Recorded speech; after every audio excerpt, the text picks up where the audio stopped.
যে আমলটি মানুষকে সদ্য ভূমিষ্ঠ হওয়া শিশুর মতো নিষ্পাপ করে দেয়, সকল গুনাহ মাফ করে দেয়, সে আমলটি হলো, যদি কোনো ব্যক্তি সুন্দর এবং উত্তম রূপে ওযু করে।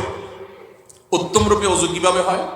উত্তম রূপে ওযু হবে তখন যখন এই ওযুতে আপনি কোনো পানির অপচয় করবেন না। আমরা আজকাল শহুরে জীবনে, এমনকি গ্রামেও আমরা ট্যাপে ওযু করি। বেশিরভাগ মানুষ ট্যাপে ওযু করতে গিয়ে যে পরিমাণ পানি আমরা ব্যবহার করি, নিচে যদি একটা বালতি রেখে আপনি একটু দেখার চেষ্টা করেন যে কি পরিমাণ পানি আপনি ব্যবহার করেন, তো দেখা যাবে একবার ওযুতে প্রায় এক বালতি পানি পুরোপুরি লেগে যায়। ঠিক না ঠিক? অথচ আল্লাহ রাব্বুল আলামিন আমাদেরকে কোরআনে কারিমে অপচয় করতে নিষেধ করেছেন। ঈমানদার কখনো অপচয় করতে পারে? পানি আমার ট্যাঙ্কিতে অনেক আছে, এই অজুহাতে আমি পানি অপচয় করব না। আমার ট্যাঙ্কিতে থাকতে পারে, আরেকজন ট্যাঙ্কিতে নাও থাকতে পারে। সমুদ্রেও যদি কেউ ওযু করে, সেখান থেকে পানি নিয়ে ওযু করার সময় যেন অপচয় না করে, নবী সাল্লাল্লাহু আলাইহি ওয়াসাল্লাম পরিষ্কার নির্দেশ